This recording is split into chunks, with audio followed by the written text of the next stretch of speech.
Welcome to this episode of my podcast.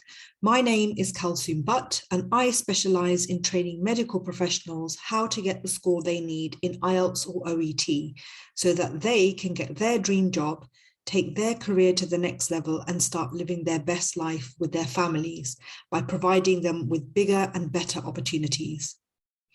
Before I start with the main topic for this week's episode, I just want to make you aware of how you can use this podcast to your maximum advantage. This is no ordinary podcast. You can use this podcast by one, simply listening to the podcast to get some advice that will help you in your IELTS or OET preparation. Number two, actively listening to this podcast to improve your listening skills. I try to keep it short. I know you guys are very busy people, but you can use it for focused listening practice. So you can use the show notes, which is a complete transcript of each episode. You can read the episode as you listen and analyze the language, learn new words or phrases, practice pronunciation and intonation. Number three, also included in the show notes are some comprehension style questions that you can use by reading the transcript, using your skimming and scanning techniques to answer the questions. Answers are provided at the end, but you can also check your answers by listening to the podcast. Number four, you can use it as a listening test and answer the same questions while listening. And number five, I also include a brief analysis of some useful words or phrases that I have used in the podcast, which you can learn. So it's up to you how you would like to use this tool. Please don't forget to like, subscribe, and share this podcast with your colleagues and social media so that more people can benefit from it too.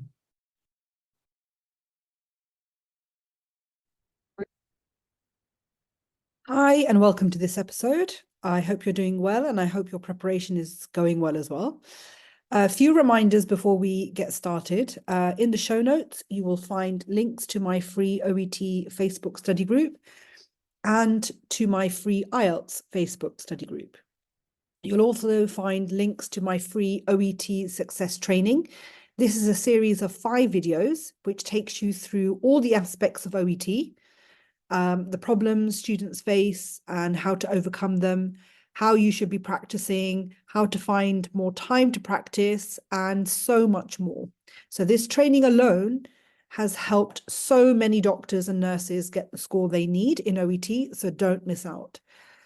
You'll also find a link to join my OET Success membership. This is my pay monthly membership group where my students get to train with me and to learn all my strategies and get the score they need. You'll also find a short video taking you inside the membership group, and I show you exactly how it works, how the training works, how the lessons work, how the feedback works. So go take a look at that. You'll also have links to my email address and how you can connect with me on LinkedIn and Instagram. Okay, so on to the main topic. So I've been teaching OET and IELTS for over 10 years now. And over the years, I've had students come back to me, doctors mainly, after passing their OET or IELTS, and the doctors needing further help with speaking for the PLAB 2 test, which made me quite curious about why, after demonstrating and providing their English, why were these doctors still having issues with their speaking? Surely that's enough. And what in particular about the PLAB 2 exam did doctors, were doctors finding difficult? What was it about the test that they were finding that they needed further help on? So basically, I was trying to find out what is the gap between the OET speaking test and the PLAB 2 speaking test. Ultimately, it is a speaking test, as much as, demonstrating your medical knowledge and things like that, you are speaking. And you are being judged on how you interact with your patient. So I started doing lots of research into PLAB 2 and what the test involves and how I could help these doctors. So what I found that there is quite a large skill gap, a large knowledge gap, if you like, between the OET speaking test and the PLAB 2 speaking. And although I believe OET to be a very good, reasonably test of a doctor's English, it doesn't fully equip them for their actual practice in the UK, and in particular for the PLAB test. So let me explain why. The OET speaking test gives you a lot of information and guidance step by step. So when you're in the test, you are given a cue card that explains a lot of things to you. It gives you all the background information that you need. It gives you the history, a very brief history about what's been happening with this patient. And it tells you the presenting complaint. It tells you the main medical issue. It gives you the diagnosis. It also lays out the treatment that you're going to explain to the patient and the treatment plan. It tells you what you should be asking the patient. It also tells you how the patient is feeling.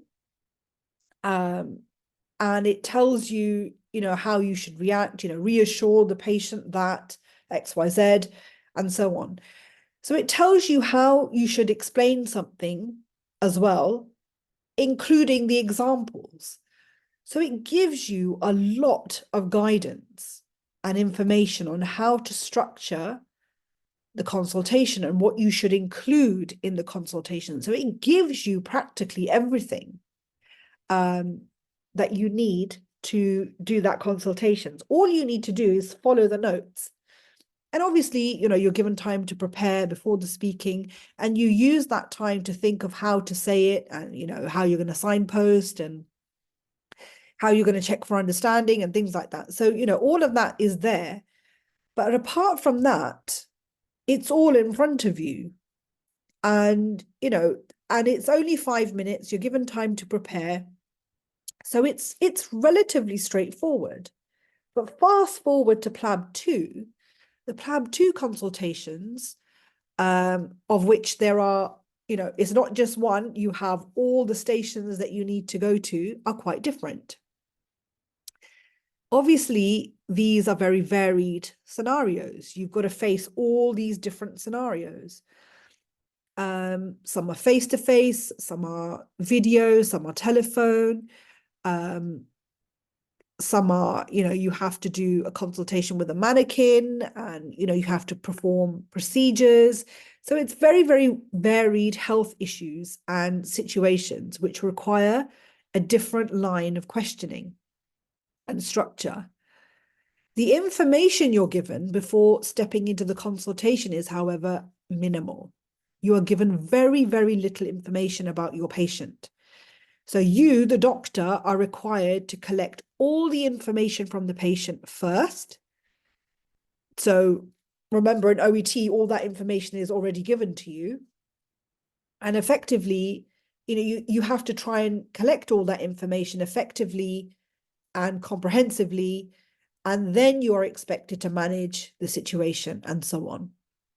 You've got to gauge the patient's mood. You've got to gauge the responses, how, from what the patient is telling you and the mood that they're showing, you have to pick up on those cues and respond accordingly. You have to navigate all of this by yourself.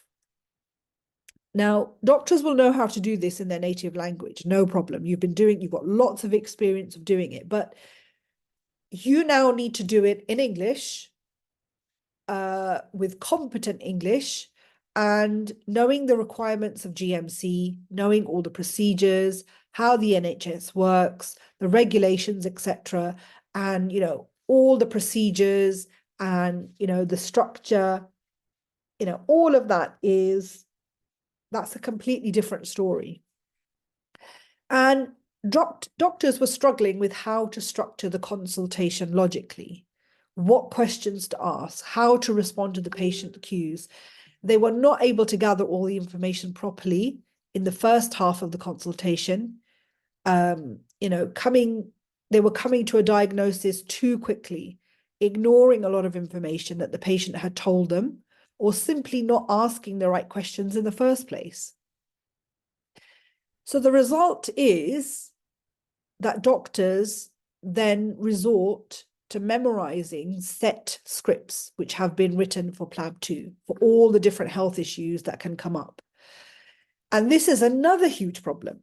And I have often spoken about this in previous podcasts when it comes to OET and IELTS, that you can't memorize scripts. You can't memorize dialogues, whether it's for IELTS or for OET. And this is a huge problem. Doctors memorize whole conversations between doctors and patients, thinking this will help them get the score that they need. And I've seen these scripts that doctors use to memorize for PLAB 2. And it's awful. The actual English in it is very questionable. And although some of the content may be okay when it comes to, giving a diagnosis, explaining a diagnosis and explaining the treatment, that's okay. But everything else around it is really bad. And doctors are memorizing these scripted dialogues, and they're not able to get the score that they need. They're not able to perform well in the PLAB 2. And they're spending time and money and effort, energy into memorizing these scripted dialogues and thinking that this is going to help them. And it couldn't be further from the truth. Examiners, this is the same for IELTS and OET. Examiners for PLAB 2 are trained to recognize scripted dialogues. And it's so obvious when a doctor sits there and just kind of repeats a dialogue, because it sounds unnatural. It sounds wooden. And it's not very comfortable to listen to. It doesn't sound, it doesn't sound very natural. Not only that, following scripts can lead you to lose marks. Why? Because first of all, if you think about it, you've got this script in your mind that you're going to follow. What that automatically does is stop you from listening to the patient. You're not listening to the patient anymore because all your focus is on getting through this script in your head. You're not listening, not listening to the patient means you're missing vital information, which means you're not able to pick up on patient cues, and you're not then therefore able to respond to them and have a proper dialogue. Remember, the consultation in PLAB 2 and in OET, you are having a dialogue with another human being. Obviously, it's the same for IELTS speaking as well. You are speaking to another human being. You are having a conversation. And when you have a conversation, you have to listen as much as you have to speak. So you have to listen to what the other person is saying and respond to what they're saying, and pick up on their emotions, what they're doing physically. You have to pick on everything that you hear, everything that you see. But you're going to miss all of that because you're just following this set dialogue in your head. And that doesn't leave room for anything else, for you to look and acknowledge anything else that's going on in front of you. So, the patient might say something about their lifestyle or something that they're worried about, or they might even disclose something really personal to you. And you may completely miss it, or you may hear it, you may have heard it, but because you're not prepared to deal with anything that deviates from your script, your only option is to ignore it. You're going to panic. You're not going to be able to know, you won't be able to deal with it. You're not prepared to deal with it. So ultimately, by doing this, you are leaving marks on the table by ignoring all of these things. So this then has a knock-on effect on the other sections of the PLAB 2 test. So if you haven't gathered all the information properly in the first half of the consultation, you won't be able to manage and complete, you won't be able to manage the complete situation. just what you've memorized the script. And, although the script you memorized is all good to get you through explaining a diagnosis and a treatment, it won't help you manage everything that's going on with your patient, with the patient that you have in front of you. So what is the solution to this problem? The solution for doctors is for them to be trained in the appropriate English and the related skills that are needed to complete the PLAB 2 test and be fully equipped with the English and the skills that are needed to fulfill all the domains that are required. So the data gathering, the management, and the interpersonal, all of those things, you have to have the correct English skills, and as well as other skills as well, to fully equip you to deal with any scenario in any consultation that you are put in. And it's only then that you will have the confidence to pass PLAB 2. So I have put together some training that does exactly that. We work on different case scenarios and medical issues. So we look at all the different areas that are covered in the PLAB 2, and I teach you the strategies for data gathering, for management, and for all the interpersonal skills, the listening skills, how to deal with all the different types of patients, so you'll have an angry patient, a difficult patient, a non-compliant patient, all the kind of psychological issues that may come up. How do you deal with that? How do you show empathy and all of these kinds of things? So basically, we go through all the English you need to get through and score well in any case scenario. So we look at case scenarios and do lots of role play activities, and you get lots of feedback. So there's no need to spend hours and hours on memorizing hundreds of pages, and I literally mean hundreds of pages of scripts that will only make you lose marks. Instead, together we will focus on learning the English you need to thrive, not just for the PLAB 2 test. And this is something you really need to understand. You're learning English not just to get you through a test, but this is English to help you in your career when you're out in the hospitals dealing with patients in real life. So when you get your job in the NHS or wherever it is, and when you're in a real consultation, you'll be able to deal with any scenario with your patients as well as with your colleagues and other third parties. So if you're interested in joining my course, it starts in September of this year, in 2024. Spaces are very limited. I will only take on 8 students. And the reason for that is I want to keep the group nice and small so I can make sure that each doctor gets the help that they need and everybody in the group gets enough practice, speaking practice, and really understands what they need to do in order to score well in PLAB 2. So that's why the groups are really small. I want to make sure that everyone gets the right feedback and enough feedback, and I'm able to focus on all the issues. The course lasts for 17 weeks, so 3 months, and costs £397. And if you're interested in joining me in September, or if you have any other questions, then you can send me an email. All the links are in the show notes. I'm really looking forward to starting this course and helping doctors pass their PLAB 2 test, because it's not as difficult as it's made out to be.